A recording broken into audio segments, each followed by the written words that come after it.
Welcome to Sword and Shield, the official podcast of the 960th Cyberspace Wing. Join us for insight, knowledge, mentorship, and some fun as we discuss relevant topics in and around our wing. Please understand that the views expressed in this podcast are not necessarily the views of the U.S. Air Force nor the Air Force Reserve, and no endorsement of any particular person or business is ever intended.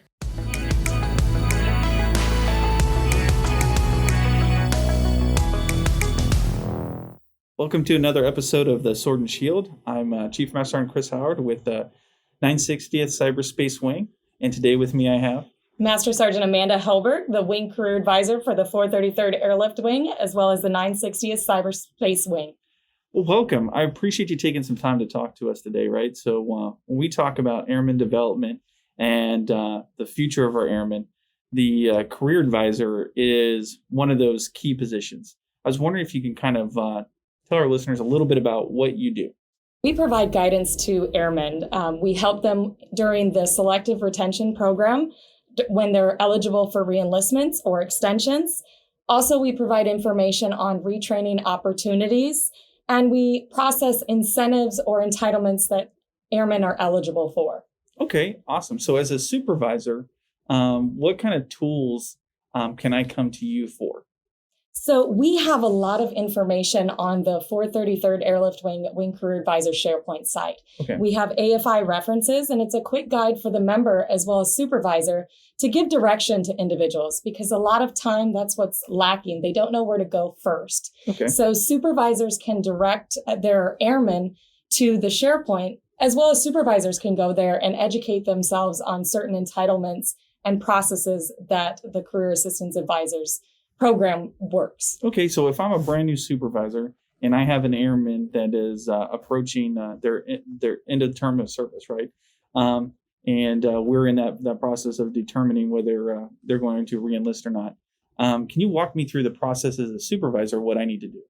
Absolutely, Chief. So all individuals, when they're coming to their ETS or end of contract, they need to ensure that they're eligible for reenlistment. So that we have a reenlistment worksheet that's posted on our SharePoint site, and there are certain steps that have to occur in order to be cleared for reenlistment. Okay. For instance, they have to receive an Article 137 brief to provide UCMJ information, as well as the member has to be cleared by medical and recommended by the commander. Okay, so where would I find that 137 brief, or who provides that? Actually, it's on our SharePoint. So the SharePoint is a one-stop shop. We tried to streamline it and make it easy for individuals to find the information rather than looking at 5, 6, 7 different spots. Okay, and then also a very important area is the timeline. So what's that? When does that timeline start, and what's that process look from a timeline? So there's a few different timelines when it comes to a member's career. So from the selective retention program is about 7 to 14 months prior to their ETS, so expired term of service or their separation date. So this is an opportunity for supervisors or commanders to speak with individuals and provide different opportunities if they're on the fence for whether they want to stay in, get out, maybe retrain into a different job if they're not 100% satisfied with what they're doing. So that's an important opportunity that supervisors and commanders can have with their airmen. And then once they get closer to that ETS date or separation date, within 6 months of that date, they can start the reenlistment process. So get cleared by medical, complete the necessary briefings, and then coordinate the reenlistment with their unit career advisor. Okay. Just to kind of flesh that out a little bit. So at 14 months out, we get notified that, hey, this individual is coming up on their ETS, right? And that starts the SRP process, right? And the paperwork starts going through the leadership, correct? Yes. Okay. And then that's when we first notify the member, and the unit makes the first determination of whether they're going to endorse that reenlistment, correct? That is correct. Okay. And then after that SRP is submitted to the MPF, we update it in the system. So if somebody's undecided whether they want to reenlist or not, it actually identifies it in the system for the group and wing career advisors to reach back out to that member once we're within 3 months of their ETS. Okay, so if we've gone to the 14 months or we started at 14 months, the paperwork was processed, the unit says, okay, we are on board, we're going to endorse reenlistment. then the member has that timeline up to the last day of that enlistment to make their to reenlist, correct? That is correct. Now, but let's walk back why that's kind of bad, waiting to the last day, right? Let's go back a little bit. What's the earliest date that an individual can do the reenlistment? The earliest date is 6 months prior if they're not receiving an incentive. If they are receiving an incentive payment, they have to reenlist within 30 days of their ETS. Okay, so that's a really key piece, right? So if I know that I'm going to get an incentive bonus, then I need to do it at 30 days before. Otherwise, I could make myself ineligible, correct? So it's if you're currently receiving a bonus that you have to reenlist within 30 days because you must complete that full contract in order to receive your entire entitlements. Okay, awesome. Any other key points or timelines there in that 14-month window from being notified to the end of term? So they just need to do it by the 7th month prior to the ETS and provide that paperwork back to the wing level or the MPF in order to update it in the system. Okay. So I want to cover down up first, let's peel the Band-Aid off on the ugly first, right? And say, okay, let's say as an airman, I've decided that I don't want to reenlist. What items do I need to accomplish prior to that final day? So if you don't want to reenlist, it's very imperative that the airman is out processing properly at the unit as well as at the MPF level. So the member can verify their record is up to date, receive any DD-214s to verify the service that they performed, make sure their awards and decorations are up to date, as well as providing an exit survey for the career advisors so we can see what's working well in units and what we can possibly improve on. Right, and that's really where we want that airman to call the ugly baby, right? Tell us what really is the issue with service, if there was one, right? Or if it's just personal, correct? Absolutely, and the survey is 100% anonymous, so we're not giving names out. We're just giving the information that they provide to us, so they can be honest and give us the feedback that we need to hear. So from your perspective, why is that important? It's very important because then we can keep the right individuals and make changes to improve the organizations. Right. So I would say that as well, kind of piggyback on that from a leadership role, why that is important. When we talk about finance issues, when we talk about the DTS issues that we've seen over the last few years, that helps us articulate the message to leadership that here's a significant issue that's causing retention issues. It's putting undue burden onto the airmen, which helps give us a little bit more strength in fighting some of those issues, right? So that's a big why. So even if as a member, I don't want to continue to serve, this last act of service with that survey could be the thing that helps drive the change that individual wanted, right? So let's go to the much more nice part of it. The part that I hope that we get to more often than not is I've decided as an airman to go ahead and reenlist. So what items do I need to accomplish to get my reenlistment paperwork started towards the end of that timeline? So absolutely. Like I said, they have to complete the reenlistment worksheet, which has mandatory requirements. After that, then they'll coordinate the reenlistment with an officer that they select and perform the reenlistment. During that time, they may be eligible for an incentive if they are in a critical job or AFSC. So those are additional incentives that they can receive and entitlements to help keep them in the service. Okay, awesome. Let's say that I have an inclination to serve, but I'm not necessarily happy with the career that I'm currently in.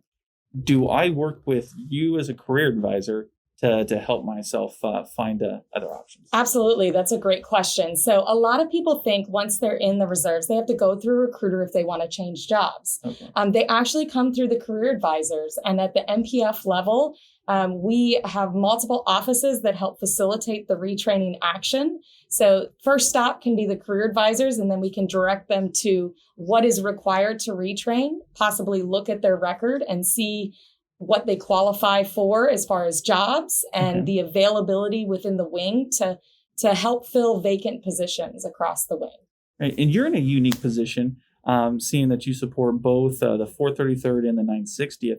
So you have purview across almost a large gambit of AFSCs within the Air Force. So I would argue, for the most part, we have a large percentage of the AFSCs in the Air Force in JBSA that you might have access to, right? Absolutely. And that's the advantage, because with the retraining, once you're in the service, both the losing commander and the gaining commander, if you're transferring units, have to agree for the transfer. Because retraining does cost, it does take time to send members to technical school. That is an opportunity for someone to change the job and align it with more their goals and ultimately help out the Air Force. Right. And, when that determination is being made, there's a number of things that are being looked at. But from your experience, it can be fairly simple, especially when we're talking about airmen and NCO tiers, right? Of finding those new positions and finding that growth opportunity, right? Absolutely. It's all about networking, and that being the wing career advisor for 2 wings, it provides that network opportunity. I can reach out to those senior arts and help facilitate interviews to get the right individuals in the right positions. Right. And I would challenge that any individual that comes to you looking for some knowledge and some input to what these different AFSCs offer, we can make that connection, right? And then I might be able to have like a shadow day so you can see what that AFSC does. And then get a good feel for, is this the right AFSC for me? Absolutely. And we want to get individuals in jobs that they like, so they have the motivation and purpose behind what they're doing. Right. Exactly. Right. So, that's some of the beauty of being a citizen airman is, I'm volunteering to be here on a weekend, and we're looking for that connection of the uniform and having that purpose, right? That's part of our job as leaders and you as a career advisor. Is there anything else that the wing or a unit career advisor might do?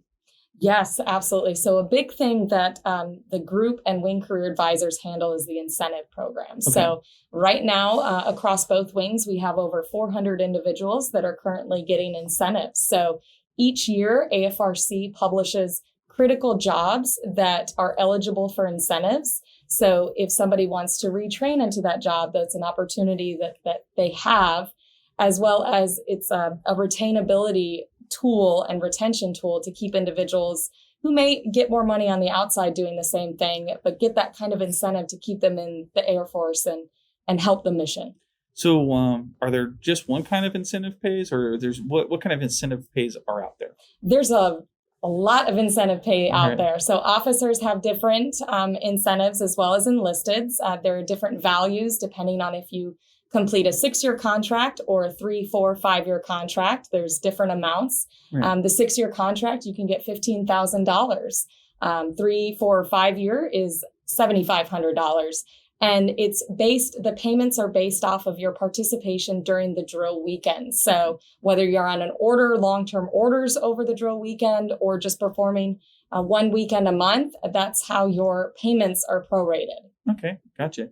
And then also, if I'm looking at other AFSCs, let's just say that I have an inclination that after a few years of doing this cyber thing, I'm just done and I want to be, let's say, a load master.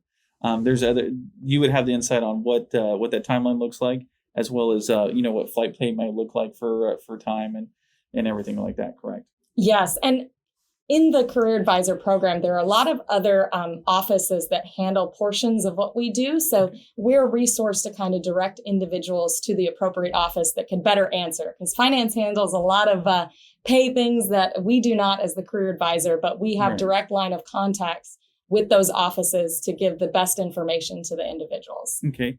There's also, so when we talk about incentives, there's travel incentives that come with certain AFSCs and locality incentives, correct? Absolutely. That is the inactive duty training program, so travel program. So if a member lives greater than 150 miles outside of the duty location where they're training and they're performing their drill weekends, they may be eligible for mileage reimbursement up to $500 if they're listed on the critical AFSC. And every year on the fiscal year, so 1 October, AFRC publishes the incentive listing for bonuses, as well as the IDT travel reimbursement. And then also going into that is seasonal training program is another opportunity that career advisors like to educate members on. That's when they complete tech school. And then depending if they have a critical AFSC, AFRC can pay for them to come out on orders in order to learn their job rather than trying to get upgraded just on the drill weekend. Right, and that's the infamous STP, right? Yes, it is. Versus a prop tour. Correct. Okay, and it depends on the AFSC and how that works, right? I'd like to step back just a little bit to when we talk about the CSL, the critical skills list, the IDT travel funds, and the importance of making sure that if you do live outside of the local area, having the correct address so that the qualification based on the CSL all matches up in Milpids, because that's where that disconnect happens more often than not, right? Absolutely. And when the CSS, they're the ones that generate the order in order to get that money back or that incentive paid out. The address, like you said, has to be correct. So individuals should be updating their record of emergency data yearly, and that will help ensure that the correct address is listed so they get their full entitlements. Right. And then also some clarification. It's not a flat rate. It's based on the actual, it's up to $500. So it's an actual cost up to $500, and that's where it maxes out. Correct? That's correct. It bases it off of the miles as long as they're over 150 miles from the duty location. Okay, awesome. So when we look at your position, my position, we really start talking about talent management. And what do you see your role in talent management from a career advisor perspective? So the role that I see in talent management is just advising members. Okay. Taking a look at their records, seeing what they may be eligible for, and just having a conversation. Okay. What do they enjoy doing? What do they enjoy while serving in the military? And try to align their needs or wants with how it can help the Air Force. So aligning those individuals into the appropriate positions. Right, yeah. So yeah, there's needs, there's wants, there's a balance, and then what we qualify for, and then how do we make that happen? Also, I want to clarify that you're not part of recruiting at all, correct? That's correct. So there's no quotas, there's no incentives for you to push individuals in any one direction, correct? That is correct. We're here to help the airmen. We're here to educate and provide guidance. Okay. So I'm going to ask you a personal question is, why did you want to be a career advisor? The reason I wanted to be a career advisor is because I love helping people. I love teaching. I love training. I love just giving information. So I have been lucky in my career to work in many different offices across the personnel platform. I've worked in force management, career development, so the different areas. So I have a lot of knowledge that I want to share with individuals to make sure that they're on a right path to meeting what they want or need. Okay. So now I'm going to put two things together, if you don't mind, working with me on this one.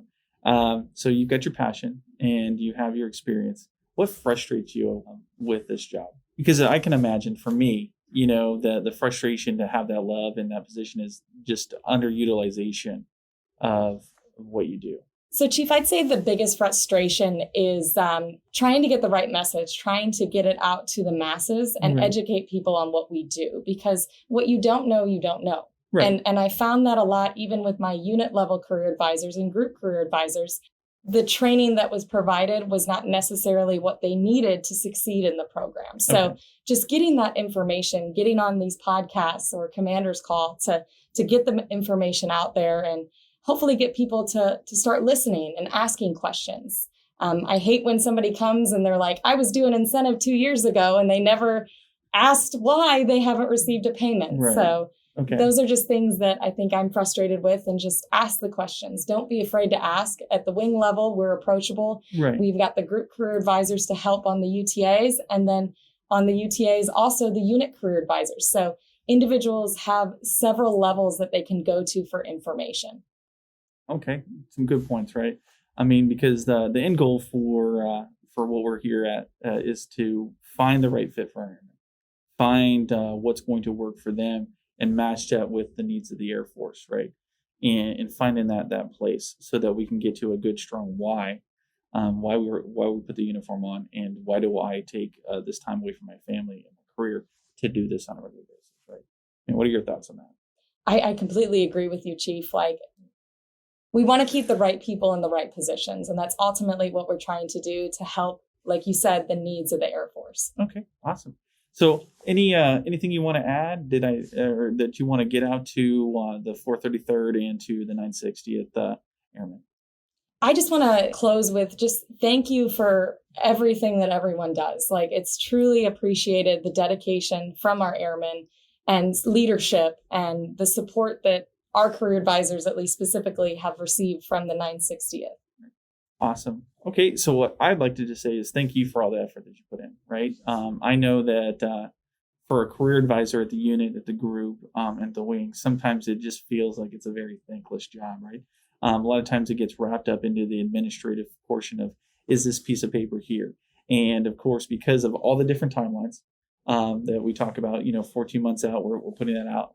And when we're dealing with the emotions of individuals making that choice to reenlist or not reenlist, or what I want to do, sometimes it takes us to a very finite amount of time left to execute for that ETS. And that's where, getting this conversation started early as a supervisor is very important. If we can talk to our airmen well in advance of that ETS, then we can take away some of the angst, some of the emotion when it comes time to execute that piece of paper, so that everything is in place in time and it's not a mad rush. It's not one of those hairs on fire, got to find an officer right now to reenlist, and I got to get this paperwork in time, right? So thank you for taking that on. Thank you to your group career advisors that do it, and thank you for the unit really at the tactical level to start that conversation. Right? So thank you for all of that. And then I'd like to emphasize how important this program is, right? So when we talk about not just the administrative piece, but the counseling piece, right? That counseling piece is very important because even as a supervisor, sometimes based on the relationship, that unit career advisor, the group career advisor, and the wing career advisor can help flesh out those ideas, maybe provide a different perspective, and then help shape that airman's service, which is really what we're going to look upon, after 20 plus years, potentially. What was that pivot point? Maybe I talked to that career advisor and they realized that I just wasn't happy doing comm support. Maybe I just wasn't happy doing services, and you guys provided that opportunity or that spark somewhere else that gave me that sense of why. So, and then just doing it in a timely manner so that it's not set up for failure, right? Because there's been opportunities where people just waited to the last minute and we weren't, because they waited just that one day too long, weren't able to reenlist them. Thank you. And then thank you to the airmen out there. Thank you for your time. Thank you for your service. Thank you for putting the uniform on. It's because of you that we're possible, and all the good things that you do help keep our enemy at bay, and kind of keeping up with the tradition. Let's keep on stabbing people in the face through cyberspace. Thank you.